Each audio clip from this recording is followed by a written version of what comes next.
మన ప్రభు అయిన యేసుక్రీస్తు నామంలో అందరికీ హృదయపూర్వక వందనాలు తెలియజేస్తున్నాను. ఈరోజు మనం దేవుని వాక్యాన్ని ధ్యానించుకుందాం. ఎఫెసీయులకు రాసిన పత్రిక 5వ అధ్యాయము 15వ వచనాన్ని మనం చదువుకుందాం. ఎఫెసీయులకు రాసిన పత్రిక 5వ అధ్యాయము 15వ వచనాన్ని ఒకసారి మనం చదువుకుందాం. దినములు చెడ్డవి గనుక మీరు సమయమును పోనీయక సద్వినియోగము చేసుకొనుచు అజ్ఞానుల వలె కాక జ్ఞానుల వలె నడుచుకొనున్నట్లు జాగ్రత్తగా చూచుకొనుడి. ప్రైజ్ గాడ్, హల్లెలూయా.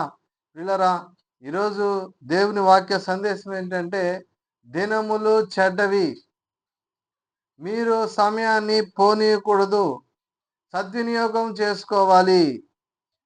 ఎందుకంటే అజ్ఞానుల వలె మీరు ఉండకూడదు, జ్ఞానుల వలె మీరు నడుచుకోవాలని చెప్పేసి జాగ్రత్తగా మనం చూసుకోవాలని కొన్ని విషయాలు ఇక్కడ మనకి స్పష్టంగా తెలియపరచబడింది. మొట్టమొదటిగా మనం తెలుసుకోవాల్సిన విషయం ఏంటంటే, దినములు చెడ్డవి. మనం అనుకుంటున్నాం దినములు, మనకి ఇవ్వబడేటువంటి రోజులు ఇవన్నీ కూడా మంచివే అని అనుకుంటున్నాం. కానీ ప్రియులారా, దినములు చెడ్డవని దేవుని వాక్యం మనకి హెచ్చరిక చేస్తా ఉంది. ఎందుకు చెడ్డవైపోయాయి దినాలు? దినాలు ఎందుకు చెడ్డవైపోయాయంటే, మనుషులు అనేకమైనటువంటి లోక జ్ఞానము చేత నింపబడి దేవుని యొక్క జ్ఞానమును తెలుసుకోకుండా మనుషులు తమకు ఇష్టం వచ్చినటువంటి మార్గంలో నడవడానికి ప్రతి ఒక్కరు కూడా అలవాటైపోయారు, సిద్ధపడిపోయారు. సులువైనటువంటి మార్గాలను ఎంచుకుంటున్నారు. ఏది తేలికగా ఉంటుందో, ఏది సులువుగా ఉంటుందో, ఏది కష్టం లేకుండా ఉంటుందో అలాంటి మార్గాలన్నీ కూడా ప్రియులారా ఎంచుకొని మానవులు వెళ్ళిపోతున్నారు. ప్రైజ్ గాడ్, హల్లెలూయా. అయితే మన ప్రభువు మనకి తెలియజేసిన మాటలు ఏంటంటే, మీరు శరీరాన్ని మరి ఆయుధంగా మీరు ధరించుకోవాలి. మీరు శరీరమందు శ్రమ పడాలి. మీరు శరీరమందు శ్రమ పడాలని దేవుడు మనకు నేర్పించాడు. అయితే ఈరోజు లోకం ఎటుపోతా ఉంది? శరీరంతో మరి కష్టపడేటువంటి ఒక ఆలోచన లేకుండా శరీరాన్ని మనం ఎంత సుఖపెట్టుకుందాము, శరీరాన్ని మనం ఏ విధంగా మనం దానికి తేలికైన పనులు మనం చేసుకుంటామని శరీరం గురించి ఇలాంటి ఆలోచనలే కలిగి ఈ లోకము ప్రజలు వెళుతున్నారు. కానీ మనం దేవుని వాక్యం మనకి ఏమి సెలవిస్తుంది? హల్లెలూయా. దేవుని వాక్యం మనకి ఏమి సెలవిస్తుంది? దేవుడు మనకి ఏమని మాట్లాడుతున్నాడు? మరి ఆ విధంగా మనం ఇక్కడ నడుచుకోవట్లేదు. ప్రైజ్ గాడ్, హల్లెలూయా. మరి దేవుని వాక్యాన్ని మనం చదువుకుందాము. వాక్యం ఏం చెప్తుందంటే, మీరు ఏం చేయాలి? శరీరం మందు మీరు శ్రమ పడడం అనేది మీరు నేర్చుకోవాలి. హల్లెలూయా.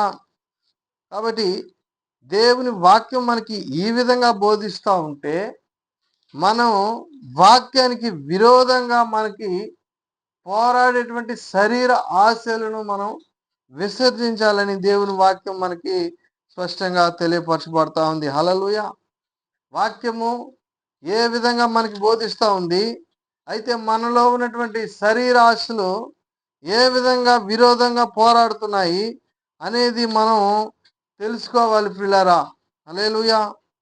కాబట్టి వాక్యానుసారంగా మనం నడుచుకుంటేనే దేవుని యొక్క రాజ్యంలో మనం ప్రవేశించగలుగుతాం. కానీ వాక్యానికి విరోధంగా పోరాడేటువంటి శరీర ఆశలతో మనం ఏకీభవించామంటే మనం దేవుని రాజ్యంలోకి ప్రవేశించలేము. హల్లెలూయా.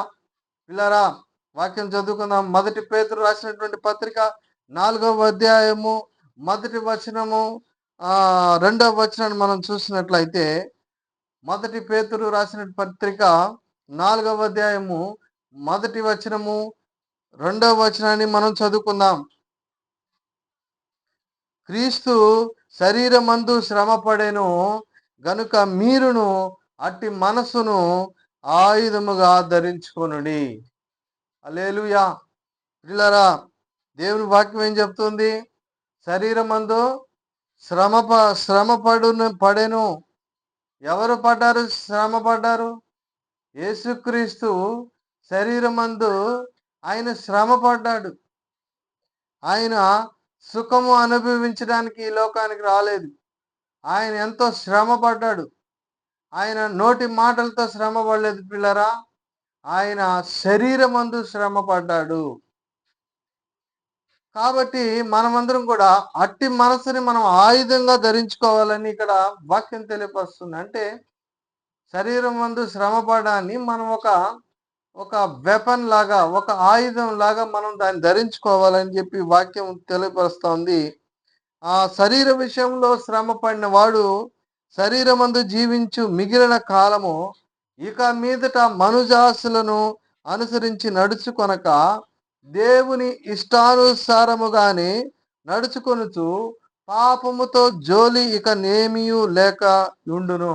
ఇలా చూడండి, ఇక్కడ శరీరం మందు శ్రమ పడడానికి, తర్వాత మరి మనుజాసులను అంటే ఇష్టానుసారంగా, దేవుని ఇష్టానుసారంగా నడుచుకునే విధంగా మనం ఉండాలి. కానీ ఇక్కడ మిక మీదట మనుజాసులను అనుసరించి నడుచుకునే వాళ్ళుగా మనం ఉండకూడదు.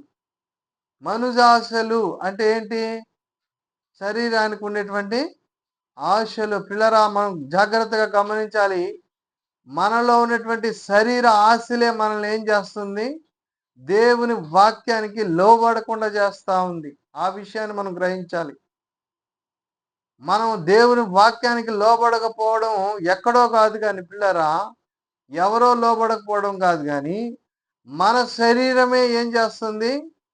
వాటికి ప్రత్యేకమైనటువంటి ఆశలు ఉన్నాయి శరీరానికి. మనుజాశలు అని ఇప్పుడు వాక్యాన్ని మనం చదువుకున్నాం. ప్రత్యేకమైన ఆశలు ఉన్నాయి శరీరానికి. ఈ శరీరం ఏం చేస్తుందంటే అది పోరాడుతూనే ఉంటుంది దాని ఆశలు నెరవేర్చుకోవడానికి. హల్లెలూయా. కాబట్టి పిల్లరా, దేవుని వాక్యం ఏం చెప్తుంది? ఈ ఆశలు నెరవేర్చుకునే ఈ శరీరం ఏమైపోతుందంట? ఇది ఏమైపోతుంది? సర్వ శరీరులు గడ్డిని పోలిన వారై ఉన్నారు. వారు ఏమైపోతారంట?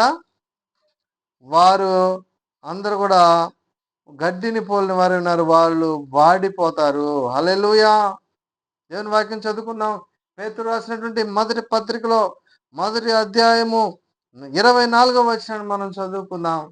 పేతురు రాసిన పత్రిక మొదటి అధ్యాయము 24వ వచనంలో చూస్తే, సర్వ శరీరులు గడ్డిని పోలిన వారు, వారి అందమంతయు గడ్డి పువ్వు వలె ఉన్నది.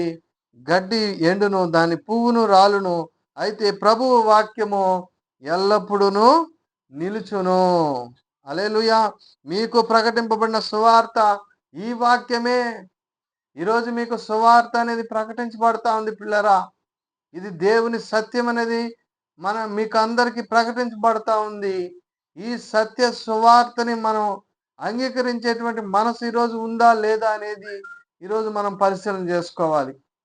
ప్రియులారా, ఇప్పుడు ఉన్నటువంటి ఈ లోకంలో శరీరాశల్ని, మనుజాశల్ని నెరవేర్చుకునేటువంటి ఒక కాలము ఇక చాలు అని చెప్పి వాక్యం చెప్తుంది. ఈ శరీరము ఏం చేస్తుందంటే శ్రమ పడమని దేవుని వాక్యం చెప్తుంటే, ఈ శరీరంతో మనం శ్రమ పడాలి అని దేవుని వాక్యం మనకి బోధిస్తుంటే, మన శరీరం ఏం చేస్తుంది? ఈ లోకంలో ఉన్నటువంటి మనుష ఆశలని, శరీర ఆశల్ని ఏం చేస్తుంది? అలవాటు చేసుకుంటుంది. శరీరానికి సుఖాన్ని అలవాటు చేసుకుంటుంది. పిల్లరా, జ్ఞాపకం చేసుకోవాలి. మరి జీవితకాలం అంతా సుఖం అనిపించినటువంటి ఆ ధనవంతుని మనం జ్ఞాపకం చేసుకున్నట్లయితే, అతడు పరలోకానికి అక్కడ మరి ఆ పరదేశి దగ్గర ఆ యొక్క స్థలంలోకి పైకి కొనుపోబడినప్పుడు అక్కడ అతనికి వేదనకరమైనటువంటి స్థలం ఇవ్వబడింది. వీళ్ళరా, ఈ లోకంలో ఎవరు ఈ లోకంలో ఎవరు మరి సుఖం అనుభవించడానికి తమ శరీరాలని అలవాటు చేసుకుంటారో వాళ్ళు మరి రాబోయేటువంటి మరి పరిస్థితుల్లో మరి పరలోకంలో వాళ్ళు దేవుని యొక్క రాజ్యంలో మరి వాళ్ళు ఏ విధంగా ప్రవేశించగలుగుతారు? వాళ్ళు మరి వేదనకరమైన స్థలంలోకి వెళ్ళవలసి వస్తుంది.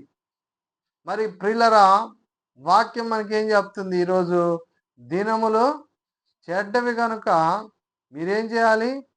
సమయాన్ని మీరు పోనిచ్చుకోకూడదు. చాలామంది సమయాన్ని పోనిస్తా ఉంటారు. సమయాన్ని వాళ్ళు ఏం చేస్తారంటే దాన్ని పోనిస్తా ఉంటారు. హల్లెలూయా! మరి ఒక ఒక ఊరిలో ఒక రాజు ఉన్నాడు. అతడు ఎంత మరి కావాల్సినంత ఉందనమాట ఆ రాజుకి. ఆ రాజు ఏం చేశాడంటే మరి ఒకసారి హ్మ్, ఏం చేశాడంటే ఒక గ్రామంలోకి వెళ్ళాడు. ఆ గ్రామంలోకి వెళ్ళినప్పుడు ఆ రాజు అక్కడ ఒక అతను ఏం చేస్తున్నాడంటే చాలా పెద్ద గొడవ వేస్తున్నాడు. గట్టి గట్టిగా అరుస్తున్నాడు. కేకలు వేస్తున్నాడు. ఎవరినో భయంకరంగా తిడుతున్నాడు. ఎంత మరి ఏ విధంగా తిడుతున్నాడంటే భయంకరంగా బూతులు మాట్లాడే విధంగా తిడుతా ఉన్నాడు.